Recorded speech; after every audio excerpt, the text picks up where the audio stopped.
আমি প্রিয়া। তোমরা সবাই কেমন আছো? আশা করি তোমরা সবাই ভালো আছো। আমার একটা ছোট্ট মিনি ব্লগে তোমাদের সবাইকে স্বাগত। দিনটা ছিল দোল পূর্ণিমার দিন।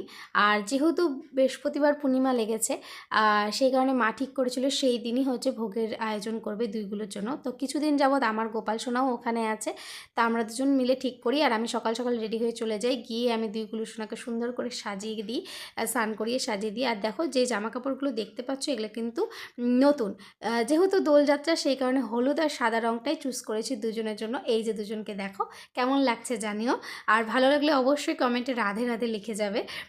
তারপর কিন্তু ভোগের দিকটা মাই দেখছিল। তো ভোগে ছিল হচ্ছে অন্ন, ডাল, 5 রকম ভাজা, ডাল, পনিরের তরকারি, আর হচ্ছে সজনে আলুর তরকারি, আর হচ্ছে পুরি আর পায়েস।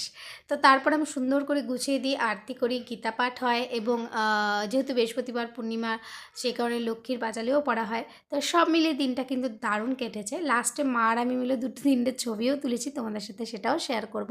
ভালো লাগলে কমেন্ট করবে এবং শেয়ার করে দিও, এবং কমেন্টে অবশ্যই রাধে রাধে লিখে যেও। তো দোল পূর্ণিমার দিন কিন্তু আমি এভাবেই কাটিয়েছি। বৃহস্পতিবার ফার্স্ট ডে, সেকেন্ড ডে কিন্তু আবার অন্যরকম করে কাটিয়েছি, সেটাও তোমাদের সাথে শেয়ার করব।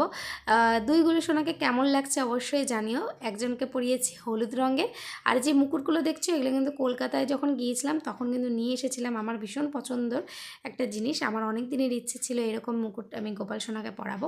আর আমি কিন্তু আমাদের বাড়ির মা লক্ষ্মীর জন্য সুন্দর একটা লাল রঙের ঘাগরা নিয়ে গেছিলাম।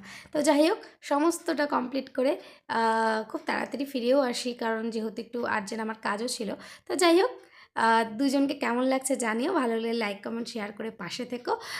দেখাবে পরে কোনো ভিডিওতে। ততক্ষণের জন্য টাটা, সবাইকে রাধে রাধে।